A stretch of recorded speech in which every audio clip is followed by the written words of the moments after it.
Sugar daddy কেন থাকতে হবে? আমি নিজেই তো সুগার মামি হইতে পারি।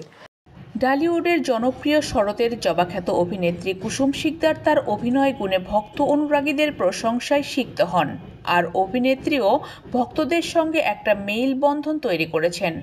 সবসময় সামাজিক মাধ্যমে তার অনুরাগীদের নতুন কোনো সংবাদ পৌঁছে দিতেও অপেক্ষা করেন না। সম্প্রতি অভিনেত্রী এবারও ভক্ত অনুরাগীদের সুখবর দিলেন। যার মনে ভালোবাসা আছে, যার মনে প্রেম আছে, তার মন রঙিন। শরতের জবাখ্যাত কুসুম শিকদার প্রেম বিয়ে সামনে আলোচনায় আনতে চান না, তবে তিনি সুগার মাম্মি হতে চান বলে জানিয়েছেন। মাত্র 12,000 টাকায় সুন্দরবন ভ্রমণ করুন। Your tours and travels Bogura. Sugar daddy আছে কিনা এমন প্রশ্নের উত্তরে কুসুম শিকদার বলেন, সুগার ড্যাডি থাকতে হবে কেন? আমি নিজেই তো সুগার মাম্মি হতে পারি। সুগার ড্যাডি কেন থাকতে হবে? আমি নিজেই তো সুগার মামি হইতে পারি।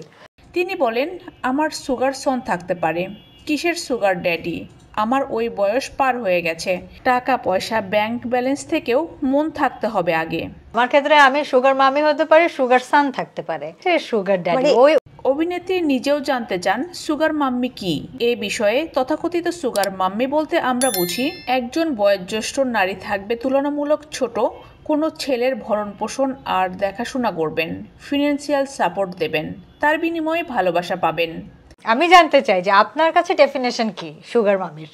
এর আগে ভালোবাসা দিবস উপলক্ষে নিজের পরিকল্পনার কথা জানিয়েছিলেন কুসুম শিকদার। কাজের বাইরে তার কি নিয়ে ব্যস্ততা জানান অভিনেত্রী। প্রেমের জন্য ডেট করতে যান কিনা এমন প্রশ্নের উত্তর কুসুম শিকদার মজার ছলেই দিয়েছিলেন, হ্যাঁ যাই, দেশে ও দেশের বাইরে সব জায়গায় যাই। শিল্পীদের মনে প্রেম থাকতেই হয়, না থাকলে ক্রিয়েটিভিটি আসে না বলে জানান শরতের জবাখ্যাত অভিনেত্রী।